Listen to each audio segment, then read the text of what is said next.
आणि मुंबई केंद्राची FM gold प्रसारण सेवा युवा तरंग कार्यक्रमाची आता सुरुवात होते आहे आणि कार्यक्रमात तुमचं सगळ्यांचं मनापासून स्वागत करते आहे मी अंजली. शुभ सकाळ. 100.1 मेगाहर्ट्झवर तुम्ही ऐकताय आकाशवाणी मुंबई केंद्राची FM गोल्ड प्रसारण सेवा. युवा तरंग कार्यक्रम सुरू आहे आणि युवा तरंग कार्यक्रमाची सुरुवात आपण जय जय महाराष्ट्र माझ्या या स्फूर्तिदायी अशा गीताने केलेली आहे. ह्याचं कारण आहे की आपला जो युवा तरंगमध्ये आपल्याशी संवाद साधण्यासाठी आपला युवा मित्र आपल्या स्टुडिओमध्ये आलेला आहे, तर त्यांनी ज्या गोष्टी केलेल्या आहेत किल्ल्यांच्या संदर्भातल्या, तर म्हणून आता महाराष्ट्राची महती वर्णन करणाऱ्या अशा गीतांनी आपण कार्यक्रमाची सुरुवात केलेली आहे. आपला युवा मित्र आहे साहिल राजश्री विजय आंबरे. त्याची ओळख करून द्यायची तर शिक्षण त्याचं झालं आहे इलेक्ट्रॉनिक्स इंजिनिअरिंग आणि इंडस्ट्रियल डिझाईन्समध्ये त्यांनी मास्टर्स केलेलं आहे. पण आत्ता आपण स्टुडिओमध्ये त्याला बोलावलं आहे एका विशेष कारणासाठी की दिवाळीमध्ये किल्ले आपण सगळेच जण तयार करत असतो. बऱ्याच ठिकाणी आपण पाहतो की घराच्या अंगणात किंवा सोसायटीच्या कंपाऊंडमध्ये सगळी बच्चे कंपनी मिळून किल्ले तयार करत असते. पण साहिलचं वैशिष्ट्य असं की साहिल एखादा किल्ला ठरवून अगदी हुबेहूब त्या किल्ल्याची प्रतिकृती तयार करतो. आता रेडिओवरून ती प्रतिकृती दाखवणं शक्य नाही आहे, पण त्यांनी ज्या किल्ल्यांच्या प्रतिकृती तयार केलेल्या आहेत त्या अत्यंत सुंदर आहेत आणि म्हणून त्याविषयी बोलण्यासाठी खास आपण दिवाळीनंतर साहिलला आपल्या स्टुडिओमध्ये बोलावलेलं आहे. हॅलो साहिल, नमस्कार. नमस्कार मॅडम. आणि खूप खूप स्वागत आहे तुझं कार्यक्रमात. धन्यवाद, मला तुम्ही या कार्यक्रमात आमंत्रित केलं. मला खूप बरं वाटलं की माझं काम कोणापर्यंत तरी पोचतंय अजून. नक्कीच नक्कीच.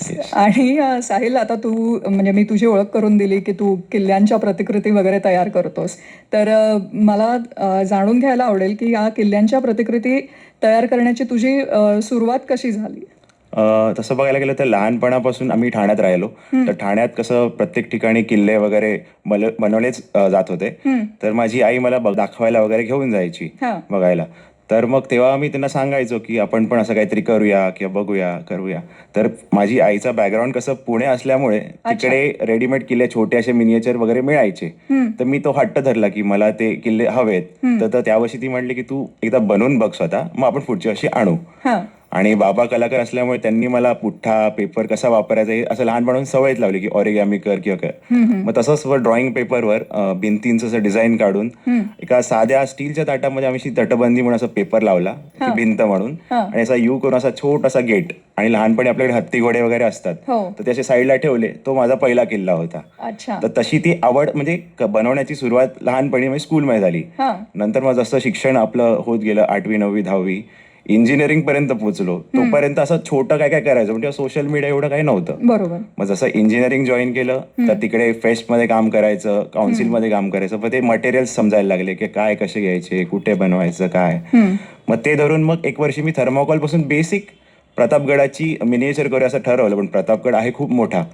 तर मग प्रतापगडाचा एक छोटासा भाग मी असं घरात बनवायचा प्रयत्न केला की थर्मोकॉल आणि माउंट बोर्ड आणि थर्मोकॉल माझा फेवरेट विषय होता तेव्हा. मग हे असं वापरून एक छोटासा प्रतापगड केला आणि मग थोडी भुसाची पावडर टाकून टिपिकल असं एक गवत फील दिला आणि तो माझा किल्ला मी असा सोशल मीडिया पहिला पोस्ट केला. मग तिथून लोकांना खूप आवडायला लागलं, लाईक्स आले.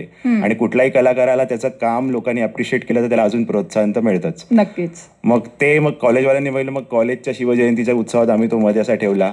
तिथे अजून लोकांनी अप्रिशिएट केलं, म्हणजे कॉलेजच्या शिक्षकांनी सुद्धा की इंजिनिअरिंगमध्ये असं आर्ट करणारा मुलगा इथे आहे हे त्यांना अजून चांगल्यापणे कळलं. म्हणजे फेस्टमध्ये काम करून समजायचंच. बरोबर. मग तिथून जी सुरुवात लागली की सोशल मीडियावर आपलं काम लोकांना आवडतंय.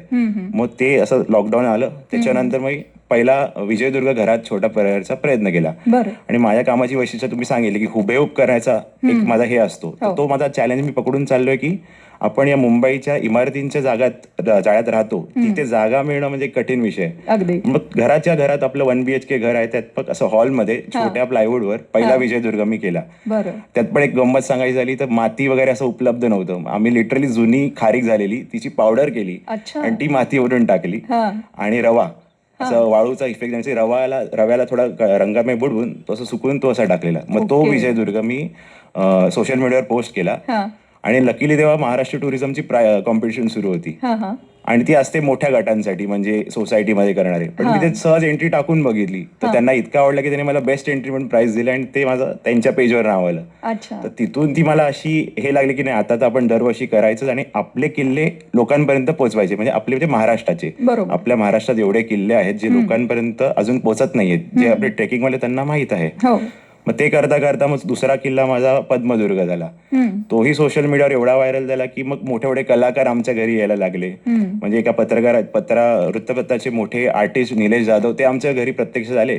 तर त्यांनी एवढ्या लोकांना पाठवलं की ते एवढं व्हायरल झालं की एका न्यूज चॅनल पर्यंत पोहोचलं. आणि असं करून मग माझा पद्मदुर्ग झाला. त्याच्यानंतर मग मागच्या वर्षी प्रतापगड झाला, तोही सोशल मीडियावर खूप व्हायरल झाला. आणि यावर्षी आपण खंदेरी किल्ला हा साकारलेला आहे. आणि आपल्या किल्ल्याचे वैशिष्ट्य तेच की आपण आता हलक्या आणि फोम मध्ये बनवतो जास्त करून, म्हणजे इको फ्रेंडली पण बोलू शकतो. बरोबर आहे. तर अशी मग माझ्या हे किल्ल्यांची सुरुवात झाली आणि असे माझे 4 किल्ले झाले सध्या. हो, खूपच छान. आणि यावर्षीच्या तुझ्या किल्ल्याविषयी आणखीन सविस्तर आपल्याला बोलायचं आहे. पण आता एक छानसा आपण रचना ऐकूया आणि त्यानंतर मी पुन्हा तुझ्याशी बोलते. नक्कीच. ऐकत रहा 100.1 मेगाहर्ट्झ FM गोल्ड. 100.1 मेगाहर्ट्झवर तुम्ही ऐकताय आकाशवाणी मुंबई केंद्राची FM गोल्ड प्रसारण सेवा. युवा तरंग कार्यक्रम सुरू आहे. आजच्या कार्यक्रमात आपला युवा मित्र साहिल राजश्री विजय अमरे आपल्याबरोबर सहभागी झालेला आहे. आणि किल्ल्यांविषयी, म्हणजे विशेषतः किल्ल्यांच्या ज्या प्रतिकृती तो दिवाळीच्या निमित्ताने त्याच्या घरी तयार करतो, तर त्या अनुषंगाने आपण त्याच्याशी संवाद साधतो आहोत. साहिल, मगाशी तू सांगितलंस तू कोणत्या कोणत्या किल्ल्यांच्या प्रतिकृती तयार केल्या आहेस आणि साधारण कशा पद्धतीने त्या तयार केल्यास त्याबद्दल. पण आत्ताच्या वर्षी, म्हणजे आत्ताच्या दिवाळीत मला वाटतं तू खांदेरी किल्ल्याची प्रतिकृती तयार केली होतीस. तर ते फोटो तर मी बघितले सोशल मीडियावर, खूपच सुंदर आहेत ते. दरवर्षी दिवाळीमध्ये तू किल्ल्यांच्या प्रतिकृती करतोयस का? आता किती वर्ष झाली? 4 वर्ष मगाशी तू म्हणालास, पण तेवढीच झाली आहेत का त्याच्या आधीपासून सुरुवात झाली होती? नाही, त्याच्या आधी पण करतच होतो. तेव्हा सोशल मीडिया एवढं ऍक्टिव्ह नव्हतं माझं. पण ते छोट्या साईज मध्ये, म्हणजे असे छोटेच पेपरवर किंवा पुठ्ठ्यांवर हेच चालायचं. पण ऍक्च्युली फुल स्केल आता 4थं वर्ष जे आपलं प्रॉपर, म्हणजे डिटेलमध्ये किंवा सेम हुबेहूब दिसेल असं. तर मग हे 4थं वर्ष आहे आपलं आता. अच्छा. आणि आतापर्यंत पहिल्यांदा तू केलंस पद्मदुर्ग? नाही, पहिला आपला होता विजयदुर्ग, दुसरा होता पद्मदुर्ग, तिसरा प्रतापगड आणि आता 4था आपला खांदेरी आहे. बरोबर. मग आता यावर्षी कोणत्या किल्ल्याची प्रतिकृती करायची हे तू कसं ठरवतोस? आता ही तयारी कशी असते की नवरात्र संपला आणि सगळं झालं की आम्ही असं डिसाईड करायला सुरू करतो, म्हणजे मम्मी पप्पा आणि मी, आम्ही तिघच, की काय करायचं प्रत्यक्षात, नवीन काय आपण लोकांपर्यंत पोहोचवू शकतो. म्हणजे आता पद्मदुर्गाचं असं झालं की पद्मदुर्ग लोकांना माहित आहे असं वाटतं, पण लोक जास्त करून मुरुड जंजिरा कन्सिडर करतात, पण त्याच्या समोरच पद्मदुर्ग होता. मग तसंच आम्ही डिसाईड करतो की लोकांपर्यंत नवीन किल्ला कसा पोहोचवायचा. आणि आत्ताच्या स्थितीमध्ये तो कसा आहे, तर माझे किल्ल्यांचे जे मिनिएचर आहे तर आत्ताच्या स्थितीमध्ये तो किल्ला कसा दिसतो तसं, म्हणजे लोक किल्ले बनवतात ना, तर त्यात टिपिकल महाराजांच्या काळातला छोटासा हे दाखवतील, काय म्हणतात, बाले किल्ला किंवा तिकडची घरं पूर्वीची, तसं दाखवायचे. तर मी काय ठरवलं की दरवर्षी आपण जो आत्ताच्या स्थितीत आहे तसं दाखवूया. मग तसं आम्ही ती तयारी करतो. मग यावर्षी कसं युनेस्कोची लिस्ट डिक्लेअर झाली की आपल्या महाराष्ट्रातले 12 किल्ले युनेस्कोच्या लिस्टवर आलेत वर्ल्ड हेरिटेज साईट म्हणून.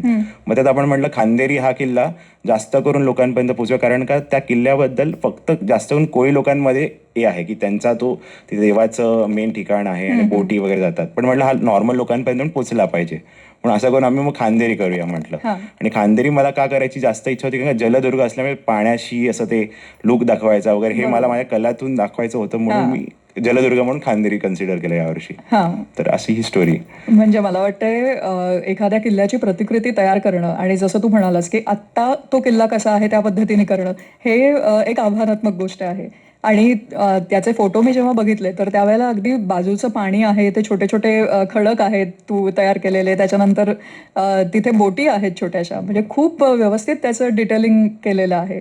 तर या प्रतिकृती तयार करायची तुझी सुरुवात पण नवरात्रापासूनच होते का? म्हणजे ऍक्च्युअल कामाला सुरुवात कधीपासून होते? नाही, नवरात्रापासून आपण रिसर्च सुरू करतो. मग सामान जमा करायचं, मटेरियल काय लागणार आहे. म्हणजे आता किल्ला तुम्ही म्हणले तटबंदी किंवा ते खडक केलेत, मग ते खडक असे स्केलमध्ये पाहिजेत. म्हणजे माझा विचार असतो की स्केल, असं नाही की भिंत एवढी आणि खडक पण तेवढाच मोठा, ते स्केलमध्ये दिसावं म्हणून आम्ही मग ते सगळं सामानची जमाजमी सुरू करतो. आणि मग असं ऑनलाईन असेल तर मग वेळ जातो यायला, मग ते सगळं जमा करण्यात हे. आणि मग दिवाळीच्या 10 ते 15 दिवस आधी मग ऍक्च्युअल कामाला सुरुवात होते, की बाबा त्याची जागेची पूजा करणं, आपल्या त्या ज्याच्यावर आपण किल्ला बनवणार आहे, आणि तिथून मग ते स्टार्ट होतं काम. म्हणजे 15 दिवस आधी सुरू करतो मोस्टली. पण जास्त करून माझा कम्प्लीट लवकरच होतो, कारण का ती कंटिन्युअस बसायची ताकद आहे माझ्याकडे. मी 12 तास 13 तास कंटिन्युअस बसून काम करतो दिवसाला. ते 7 दिवसात कम्प्लीट होतं. अच्छा, असं आहे. हो बरोबर आहे. कारण एवढं काम करायचं म्हटल्यानंतर त्याला ती चिकाटी पण पाहिजे, की बारीक सारीक सगळ्या गोष्टी आणि त्या अगदी नेट लावून तू म्हणालास तसं एवढे 12-15 तास बसून करणं हे खरंच कौतुकास्पद आहे. येस. आणि साहिल, मला सांग की जेव्हा तू हा किल्ला तयार करायचं ठरवतोस तर आता पहिलं तर रिसर्च करतोस, त्यानंतर त्याच्यासाठी मटेरियल काय लागणार त्याची जमवाजमवी, पण एकूण हा किल्ला तयार करण्याची तुझी प्रोसेस कशी असते, काय काय स्टेप्स असतात त्याच्यामध्ये? ओके, तर मग कसं मी म्हटलं रिसर्चमध्ये कसं पहिले मी जेवढे मला फोटोज मिळतील आत्ताच्या स्थितीत त्या किल्ल्याचे ते पहिले डाउनलोड करून त्याची प्रिंट्स काढून ठेवतो. आणि आपले युट्यूबवर भरपूर व्हिडिओज असतातच, तर त्यांचे पण सगळे असे व्हिडिओज साईडला करून ठेवतो की ऍटलीस्ट आपल्या प्लेलिस्टमध्ये. बरोबर. आणि म्हणजे आता एखादी वास्तू आहे, त्या वास्तूचे मल्टिपल अँगल्स जेवढे मला मिळतील फोटोजमध्ये ते महत्वाचं. आणि मग लास्ट मेन एलिमेंट आपण म्हणू शकतो लास्ट पण, की ड्रोन शॉट किल्ल्याचा. तो ड्रोन शॉट मिळाला की आपल्याला ऍक्च्युअल किल्ल्याचं ते कसं आहे ते, मग ते एनलार्ज करून त्या हिशोबाने मग ते मी ड्रॉ करतो. जो माझ्या प्लायवूड जो बेस आहे ज्याच्यावर मी काम करतो, मी आपला कॅनव्हास बोलू शकतो, ते ड्रॉ करून मग त्याच्यावर मग ऍक्च्युअल काम सुरू होतं. मग आपण एलिव्हेशन आणण्यासाठी मग फोम ही पद्धत वापरतो. लोक पीओपी आणि प्लास्टर्स भरपूर गोष्टी वापरतात, पण आपण फोमनी पहिली ती उंच आणतो किल्ल्याचं. ते आपण म्हणतो ना एखादा आयलँड किंवा जो डोंगर असेल एखाद्या किल्ल्याचा, तर तो आयलँड आणण्यासाठी किंवा तो डोंगर आणण्यासाठी आपण फोम वापरतो. आणि मग फोमवर ऍक्च्युअल मध्ये तटबंदीचं जे काम आहे, भिंतचे काम आहे, ते सुरू करतो हळूहळू. अच्छा, आणि मग त्याच्यासाठी जे पेंटिंग वगैरे करायला लागतं ते पण तू स्वतःच करतो? येस. पेंटिंग आपण अक्रॅलिक कलर असे सगळ्या गोष्टी वापरतो. जितकं आपलं घरी सामान अवेलेबल आहे ते करायचं यूज, असं एक टार्गेट असतं. अच्छा. आणि आर्टिस्ट घरी सगळे आर्टिस्ट असल्यामुळे, बाबा आर्टिस्ट असल्यामुळे त्यांचे कलर्स आणि हे सगळं अवेलेबल असतं आपल्याकडे. क्वांटिटी. येस, चित्रकार आहेत. त्यांनी जे मधून कम्प्लीट केलंय त्यांचं. 38 वर्ष कला शिक्षक होते एका शाळेत. आणि माझी आई पण मॅथ सायन्स टीचर आहे, त्यामुळे ते टेक्निकल गोष्टी पण माहीत आहेत. म्हणजे तुम्ही म्हणाल की हे सगळ्या गोष्टी हेरिडेटरी माहीत आल्यात. आणि थोडं स्वतःचं पण जे गेन केले नॉलेज इतक्या वर्ष शिक्षणातून किंवा इंजिनिअरिंग मधून किंवा डिझाईन मधून, तर असं एक कॉम्बिनेशन आहे. ते आपण एक मिसळ बोलू शकतो या गोष्टीची. आणि जसं तू म्हणालास, मला वाटतं त्याचं स्केल काय असावं ते डिसाईड करण्यासाठी म्हणून तुझं इंजिनिअरिंगचं जे शिक्षण आहे त्याचा तुला नक्कीच खूप उपयोग होत असेल. Yes definitely. पण आता ऍक्च्युअली कसं स्केल पण विचार करायचा असेल आपल्याला, तर आपल्याला किल्ल्यांची डायमेन्शन्स माहीत असणं गरजेचं असतं. आणि सॅडली असं बोलू शकतो की जास्त माहिती अशी नाहीये प्रॉपर किल्ल्यांची, की किती ऍक्च्युअल मध्ये त्या, म्हणजे समजा आता मी खंदेरी करतो तर खंदेरीची भिंत तेवढी जाड आहे का, अशा माहिती नाहीये. मग माझी आयडिया कशी असते की आता व्हिडिओ आहे, व्हिडिओमध्ये एखादा माणूस उभा आहे त्या भिंतीच्या बाजूला, मग स्टँडर्ड इंडियन माणसाची जी हाईट आहे ती पकडायची, मग त्याच्यावर किती जागा राहते, तो माणूस त्याच्यावर असं स्टॅक करून बघायचा म्हणजे सॉफ्टवेअरमध्ये, की मग त्याच्यावर अंदाज मिळतो की हा समजा ही मग 15 फुटाची उंची आहे किंवा 20 फुटाची. मग तसं करून मग ते स्केल डाऊन करत मी काम सुरू करतो. मग जितकं अॅक्युरेट मिळेल तितकं लोकांना आवडेल, की बाबा अरे हा किल्ला असाच आहे, ही भिंत अशीच होती किंवा हे मंदिर असंच होतं. मग हे माझं लॉजिक मी वापरतो स्केलिंगचं जे आहे ते. बरोबर. आणि खरंच म्हणजे तुझे जे किल्ल्यांच्या प्रतिकृती तयार केल्यास त्याचे फोटो वगैरे पाहताना हे कळून येतं की त्याच्यामध्ये प्रपोर्शनमध्ये कुठेही मिसमॅच झालंय असं वाटत नाही. आणि जे बारकावे सगळे आहेत, डिटेलिंग आहे, ते फार सुंदर पद्धतीने केलेलं असतं. तर हा तुझा जो सगळा रिसर्च आहे, सगळा अभ्यास आहे, तो मला वाटतं त्याच्यामध्ये खूप उपयोगी ठरत असेल. Yes definitely. आणि तेच आमच्या शिक्षकांनी जे आम्हाला शिकवलं डिझाईनमध्ये, की 1 mm पण महत्वाचा असतो. बरोबर. तो तिथे अप्लाय होतोच. म्हणजे कधी कधी असं पण होतं आई वडिलांना, अरे बस एवढं पण हे करू नको, कीस पाडू नको त्याचं. पण नाही, असतं ना की लोकांपर्यंत आपलं चांगलं काम सुबकपणे दिसणं हे महत्वाचं आहे यासाठी. खरंय. आणि हा आता किल्ला जेव्हा तू तयार करतोस ती प्रतिकृती, तर त्यावेळेला तू संपूर्णपणे तो एकट्याने तयार करतोस का कुणाची मदत असते त्याच्यामध्ये? एकट्याने तयार करणं म्हणजे असं पूर्णपणे बोलू शकते, पण आई वडिलांचा पाठिंबा हा मेन आहे. नक्कीच. कारण का अशा गोष्टी आता माझं वय जसं आहे त्या हिशोबाने अशा गोष्टी करणं म्हणजे घरात वेळ पूर्ण देऊन, जॉबचा विचार साईडला ठेवून हे करणं, एखादे आई वडीलच तुम्हाला करू शकतात, सपोर्ट करू शकतात. त्यामुळे बाबांचं ते कलेचं असल्यामुळे कलर स्कीम कशी आहे किंवा झाडांचा नॅचरलनेस कसा तू दाखवू शकतोस हा इनपुट त्यांचा असतो. आणि आई माझ्यासाठी डॉक्युमेंटेशन करते माझे, म्हणजे फोटोज काढणे प्रत्येक प्रोसेसचे. कारण मी समजा एखादं काम करतोय, हातात वस्तू किंवा आपलं काय म्हणा कलर असेल किंवा काय, तर ते फोनला किंवा कशाला लागू नये म्हणून आई माझे सगळं डॉक्युमेंटेशन करते. म्हणजे फोटो काढणे किंवा मग तिचा पण इनपुट घेतो की बाबा हे तुला बरोबर वाटतंय का. कारण ती जरी शिक्षिक म्हणजे मॅथ सायन्स जरी, पण एक कॉमन तिचा इमेज म्हणजे बघण्याचा दृष्टिकोन एका कॉमन माणसासारखं आहे. आम्ही दोघं जरी आर्टिस्ट होतो, आमचं असतं नाही असं आहे, पण तिच्या दृष्टीने जर ते चांगलं वाटतंय, तर ते मला एक कॉमन इनपुट मिळतो की कॉमन माणसाला ते कसं दिसेल, की ही भिंत बरोबर वाटते का, नॅचरल दगड वाटतोय का. तर असं आमच्या तिघांचंच एक त्रिकूट हे आम्ही काम करतो या गोष्टींवर. अशी बाहेरची हेल्प अशी म्हणजे अजून तरी नाही कधी घेतली. तर असं आहे. आणि मग हे सगळं करत असताना तुला त्यातून आनंद तर निश्चितपणे मिळतो, पण असं चॅलेंजिंग काही वाटतंय की एखादी गोष्ट जमतच नाहीये त्यातली आणि खूप वेळ देऊन त्याच्यावर काम करावं लागतंय, असं कधी झालंय का? हा, चॅलेंजिंग पण असतं, असं नाही की सगळंच येतं आपल्याला. हा. कारण का किल्ला आहे, किल्ल्याचं एलिव्हेशन तुम्हाला फोटोतून बघणं, त्यात प्रत्येक जण पर्स्पेक्टिव्हनी फोटो काढत नाही. तर एलिव्हेशन कधी कधी वेगळं दिसतं. म्हणजे कधी कधी तो आता यावर्षीचा समजा खांदेरी बघाल तर त्यात लाईट हाऊस आहे. तो लाईट हाऊस असा कधी कायकांच्या फोटोत खूप मोठा वाटतो, कायकांच्या फोटोत छोटा वाटतो, पण प्रत्यक्षात डायमेन्शन असे नाहीच आहेत. त्यामुळे मग ते त्यात चिडचिड होते, अरे कधी कधी मोठाच झालाय किंवा एलिव्हेशन कळत नाही, तर थोडा चिडचिड होते कामात की बाबा लवकर होत नाही, लवकर होत नाही. आणि ती उत्सुकता असते ना, मी कधी पोस्ट टाकणार, लोकांपर्यंत माझं काम पोहोचणार. माझं ते डेडलाईन जशी जवळ येते, मी स्वतःची एक डेडलाईन सेट करतो की मला दिवाळीच्या पहिल्या दिवशी किल्ला लोकांपर्यंत पोहोचवायचा आहे. त्याला ते महत्व असतं की दिवाळीत किल्ले आपण जे करतो, त्यामुळे ती थोडीफार चिडचिड होते.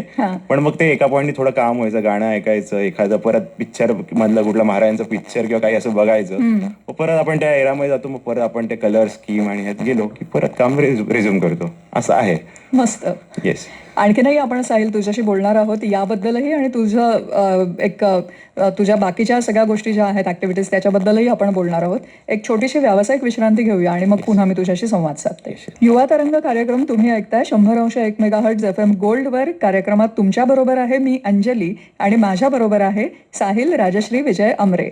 साहिल, आपण आत्ता बोलतो आहोत किल्ल्यांच्या प्रतिकृती तयार करण्याविषयी आणि त्याविषयी तर बऱ्याच गोष्टी तू आमच्याशी शेअर केल्यास. आणि आता आपण गाण्याच्या दरम्यान जेव्हा मध्ये गप्पा मारत होतो तेव्हा तू म्हणालास की तू यावर्षी गणपतीची मूर्ती सुद्धा स्वतः तयार केलीस, तर त्याविषयी पण मला तुझ्याकडून ऐकायला आवडेल.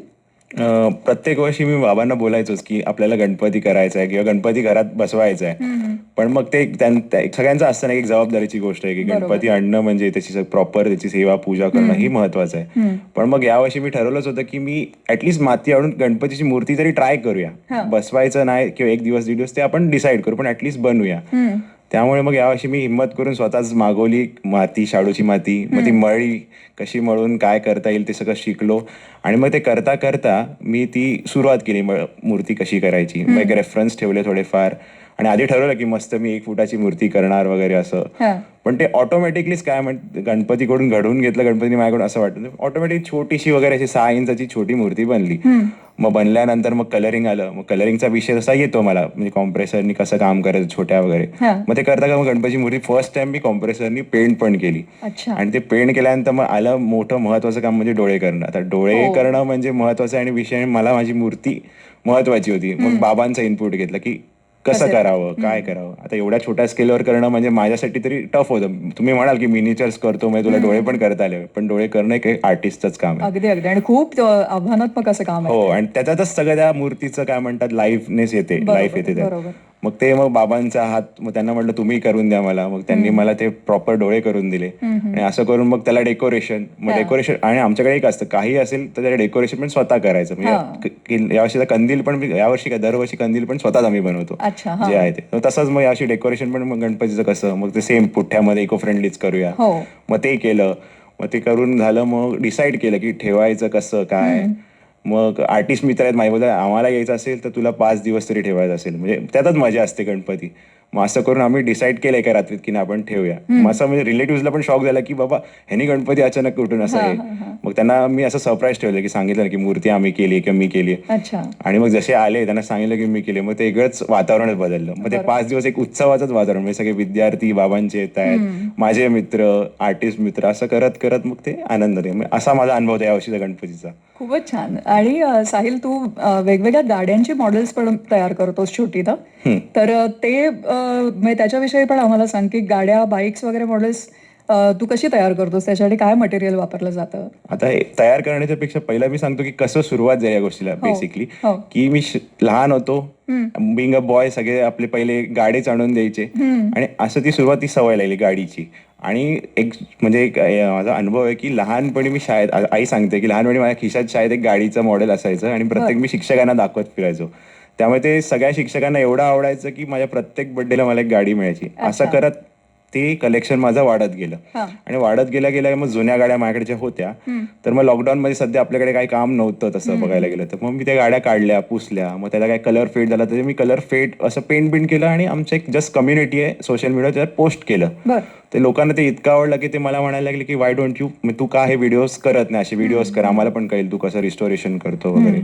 मग तिथून सुरुवात झाली की पहिलं एक करून टाकूया, एक फक्त पहिले पोस्ट टाकले आणि नंतर मग असं रिस्पॉन्स सेम रिस्पॉन्स मला चांगला मिळायला लागला. मग मी पहिली BSTची छोटी बसचं मिनिएचर बस व्हिडिओ केला आणि तो टाकला. त्याला एवढा रिस्पॉन्स मिळाला की तिथून मग माझं ते कस्टम मिनिएचर मॉडेल मेकिंग सुरू झालं, म्हणजे छोट्या गाड्यांचे मॉडेल्स किंवा बसेसचे मॉडेल्स. मग मी टार्गेट कसं केलं की गाड्या तर सगळ्याच मिळतात बाहेर, 4 व्हीलर 2 व्हीलर, पण मग मी काय केलं की इंडियन व्हेकल्स जे आपल्या इतिहासातल्या गाड्या आहेत किंवा आपल्या मुंबईमध्ये फिरणारे जुन्या बसेस किंवा ट्रक्स, मग त्यांचे मॉडेल्स करायला सुरू केलं. त्यामुळे एक तो असा आपला फॅन बेस किंवा म्हणू शकतो एक सपोर्टिंग बेस तयार झाला लोकांचा की त्यांनी मला ऑर्डर्स द्यायला सुरू केलं. मग असं करत करत करत माझं ते कलेक्शन पण वाढत गेलं आणि मिनिएचर मॉडेलिंग सुरू झालं. आणि असं करता करता आपल्या कलेक्शन मध्ये 300-400 गाड्या अशा झाल्या. आणि माझं काय म्हणतात, माझे कस्टमर बेस म्हणाल तर लहान मुलगा पण आहे, म्हणजे 10 वर्षाचा आणि 60-65 वर्षाचे काय म्हणतात व्यक्ती पण आहेत, ते माझ्या कलेक्शन मधल्या वस्तू घेतात. तर असं करता करता ते माझं डायकास्ट कलेक्शन सुरू झालं कार्ड्सचं. खूपच मस्त. म्हणजे एकूणच कलात्मक कुठलीही वस्तू बनवायची असेल, तयार करायची असेल, तर त्या सगळ्याच गोष्टी बहुतेक तू आता करू शकतोस असं मला वाटतंय. हो, एक अनुभव सांगायला आला की एका म्हणजे रिलेटिव्ह पैकी मला मेसेज आला की तू आमच्यासाठी एक जरा गिफ्ट बनवून देऊ शकतोस का, एकाला द्यायचंय त्यांना. म्हणलं ठीक आहे, आपण ट्राय करू. तर त्यांना काय, जे व्यक्ती रिटायर होणार होते त्यांचं आयुष्यभर ज्या डेस्कवर बसले ते डेस्क त्यांना सेम असं काहीतरी द्यायचं होतं, म्हणजे त्यांच्या रिलेटेड आठवण म्हणून मी त्यांचं सेम डेस्क जे आहे ते सेम रेप्लिका त्यांना मिनिएचर व्हर्जन बनवून त्यांना दिलं ऍज अ गिफ्ट. मग त्यांनी ते त्यांना पुढे दिलं, तर त्यांना एवढं आवडलं की आठवण आयुष्यभर राहील की माझं सेम डेस्क, सेम पेन किंवा सेम स्क्रीन, असं सगळं ते मी मिनिएचर केलेलं. म्हणजे असं आपली कला ह्याच्यातून मी लोकांपर्यंत पोहोचवली आहे सध्या तरी. खूपच सुंदर आहे, कारण फोटो किंवा व्हिडिओज वगैरे ह्या तर गोष्टी आपण ऍक्च्युअल त्या जागेच्या ठेवूच शकतो, पण त्यातून असं तू म्हणालास तसं एखादं छोटंसं काही प्रतिकृती जर आपण घरात ठेवली तर ती कायम डोळ्यासमोर राहते आणि त्या गोष्टीची आठवण आपल्याला आनंद देत राहते. ह्या सगळ्या प्रतिकृती तू करतोस, तर त्यावेळेला त्या अगदी हुबेहूब व्हाव्यात म्हणून तू कसं त्याच्यावर काम करतोस, म्हणजे काय करतोस नेमकं की ज्याच्यामुळे त्या अगदी तशाच होतात? सेम आधी आपण जे डिस्कस केलं किल्ल्यांना, सेम पहिलं रेफरन्सेस इम्पॉर्टंट आहेत, फोटोज. आणि आता एखादा जे सांगितलं मी त्यांचं रेप्लिका टेबल केलं, तर मग आता समजा टेबल एखादा मॉनिटर आहे कंपनीचा, तर स्पेसिफिक कंपनीचा मॉनिटरचे ओरिजिनल डायमेन्शन्स मी शोधून काढतो. आता मग माझं मग डिसाईड होतं की छोट्या साईजमध्ये मी करतोय, मग ती समजा एखादी स्केल आहे 1/12 किंवा 1/24, मग त्या स्केलच्या हिशोबाने स्केल फॅक्टर आपण स्केल डाऊन करतो रिअल डायमेन्शन्सचं, आणि असं करून ते मिनिएचर व्हर्जन बनतं. मग त्यामुळे ते अजून त्यात हुबेहूबपणा येतो की स्क्रीन तो असा ऑड वाटत नाही, कीबोर्ड मोठा किंवा स्क्रीन मोठा. तर त्या हिशोबाने ते स्केल, म्हणजे आपण म्हणतो स्केल मॉडेल, स्केल्ड मॉडेल, ती गोष्ट आहे, ती मी फॉलो करतो या गोष्टींमध्ये. अच्छा. आणि आता या प्रतिकृती जेव्हा तू तयार करतोस, तुझ्याकडे खूप कलेक्शन वगैरे आहे, तर ते लोकांपर्यंत पोहोचवण्यासाठी अशी काही तुझी प्रदर्शनं झाली आहेत किंवा प्रदर्शनात तू सहभागी होतोस, असं काही झालंय का?